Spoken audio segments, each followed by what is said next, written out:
This is me at Huntington Pier in 1963 or 2. I don't know.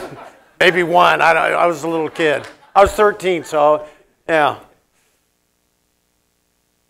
Okay. And then this photo here, I wasn't the first to skate a pool, but I was the first one to have a photograph. You can see there's other names there. But in this photo, I made this skateboard, and I put clay wheels on it because I grew up in Huntington Beach, and I cut a skate. There was a skating rink on the Huntington Pier called the Pavilion.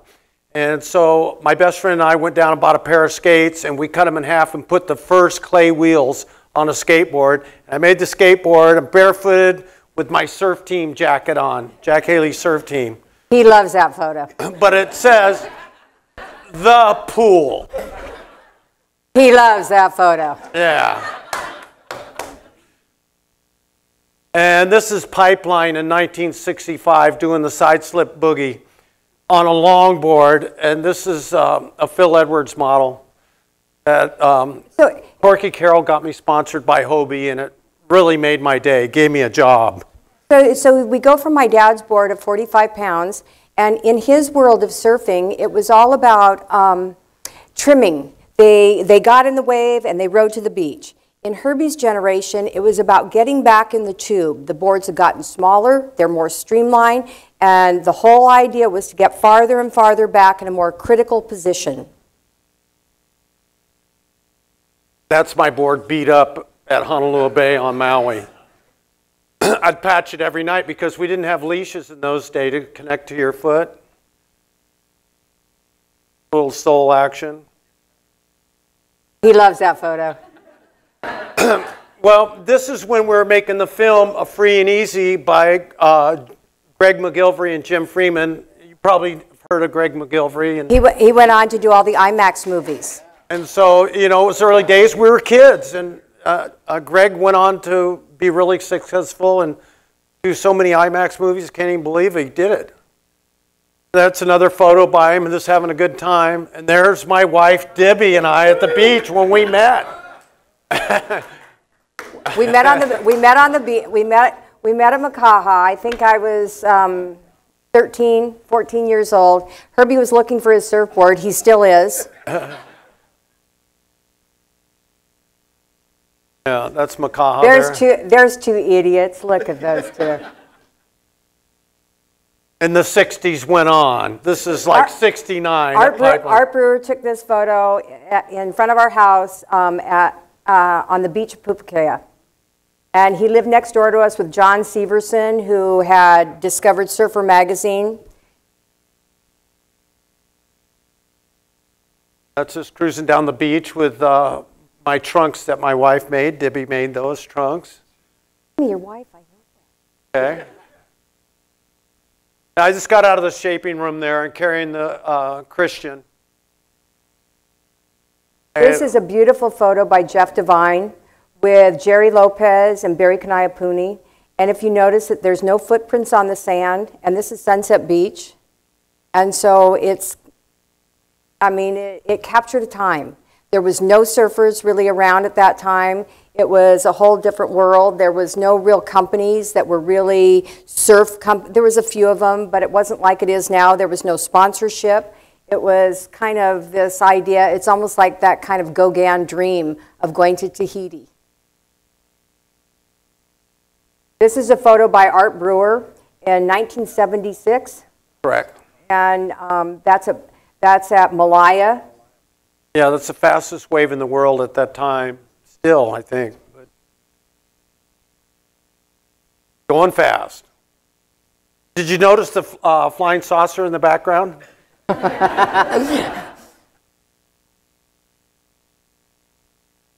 This was a sign on the Herbie Fletcher Surf Shop when we did Herbie Fletcher surfboards in Dana Point in 1976. Yeah, cute, huh? God, how nice to be young. It's been a while. This is Herbie with Nathan skating in front of our house. And I posted this picture online and people were saying, oh my God, that's like child abuse. And you're going, That's like really fun. You notice it's cloth diapers? That's how old it is. Hey, he's still skateboarding too. That's Christian and Nathan in front of our house. And this is a photo of me at Malibu that Jeff Devine took in '86, I believe it is. Not too many people around that day. And this was the first tow in. This is Tommy Carroll, a world champion at the time. He was the third guy towed in on big waves. But this was the start of it. And you could see I have the stand-up jet ski, not the big couches that they ride out there. And he was taking out people. And then I started making videos, and I make the pads that go on the tails for traction. And so this was a photo shoot of movies that I did called Wave Warriors. If you wanted to surf, you had to figure out how to create a revenue stream for yourself so you could still stay in the water. So Herbie is kind of this mad scientist. So he says, oh, I can do this, or I can do that. And so when he did Astrodeck, nobody was interested in it. So he put it in the back of his car. He drove up and down the coast. He went to every surf shop. He talked to all the professional surfers. He put it on their boards. And then he started making movies because we didn't have the money to advertise. So he said, well, you know, and Dibby, you know, I'm really working. See, I got to go to the beach and take these movies. The surf's up. You know, and I'm thinking, oh, okay, that sounds great, honey, right? And so he ended up making all these surf movies that in retrospect, it was kind of this new thing. Now everybody has a GoPro and makes their own movies and has an iPhone and everything else. But at this time, nobody did that. It was all on film. You had to take the film up to Hollywood to have it transferred. It was a big production. It was a lot of work. And so he ended up doing all these movies that now you kind of look at it and go, at the time, you didn't think it was much. I thought he just didn't want to go to work. He didn't. What I was doing was making movies with the best surfers and the best surf so I could teach the kids, you know, to put in a video, because you went and saw surf movies. And you'd come home and then get up the next morning and the surf's flat. But if you had a surf video, you could actually watch it and then go surfing. And so I'd get them back, videos back, and certain people's sections would be worn out, you know, whoever the favorite surfer was. That's another shot at the pipeline with all the guys and buttons in the front. It's kind of interesting to think that doing those videos, it got all the surfers that rode for all sorts of different companies, it put them all together as a tribe, and it was about surfing instead of about kind of a company. And so it was kind of interesting to do these. When you see them now, you see all the different logos from everybody, but they all came together as surfers. And I think that that was really kind of an interesting thing. And so we've started doing these photo shoots again to get all the surfers together. They're not stuck in their corporate houses, but they all come together as kind of a tribe. And I think that that's really a great thing. And when these things were done, we didn't have telephones, no cell phones. This was 1985. So the point was to try to get those guys all together. Oh, was you had herding to herd 'em. cats. Yeah. We owned the house at Pipeline with Jerry Lopez. When that photo was taken, that's the front yard. And it's become one of the most famous houses in surf called the Pipe House. And so Herbie's jet ski is there, and that's Christian and Nathan when they're young. We were down there surfing. And that's me jumping over the house. Oh, Dibby, I'm working. I'm at the office. Everybody else was on the beach. It was a big day that day. This is off the wall. Nose riding it off the wall. This photo was in Esquire magazine about beach culture. And I had gone fishing. Herbie took me fishing in Cabo, the only time I've ever been fishing, and I caught that fish, and he was so proud of me. He had it stuffed. I thought, oh my God, it's so awful. So I painted it. I made the couch. I had the kids. I said, this is kind of a thing, right?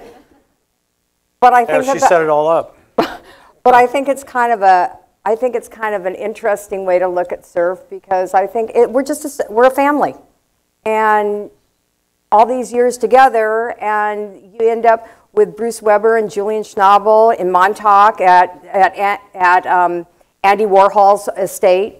It was his fish camp. There was a lot of fish out there too. I mean, we've got to do a lot of fun things.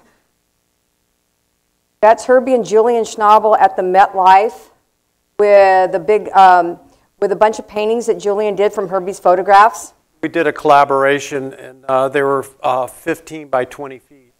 8 of them during Christmas time, so the Christmas tree was up and the escalators were going, and there was... Big surf paintings. Yeah, 8 of them. I mean, on marble walls. Had never been done before. And this is after we went to Jaws and took photos, came back. Bruce Irons had just won the Eddie contest, so we had to hang out with Dennis Hopper and take a photo, right? And Kelly Slater and Julian and I.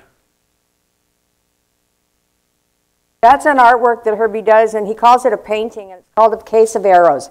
The name Fletcher means arrow maker. That's what a Fletcher was. And so Herbie has used that as a logo always, and because he's also American Indian, it kind of made this idea of that Fletcher as an arrow maker.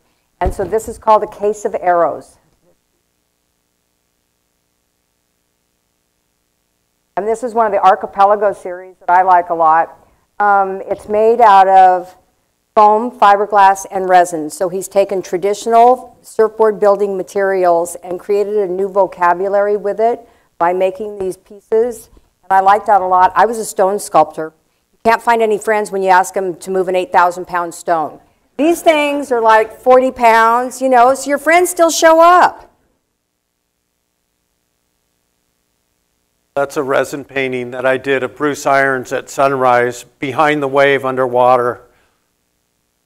You could see the sun coming through the valley. Oh, that's my idea anyway. And that's a picture of me cutting back at trestles during the fires. You can see how orange it is, right? During the fire season, I don't know how many years ago, about 5 years ago.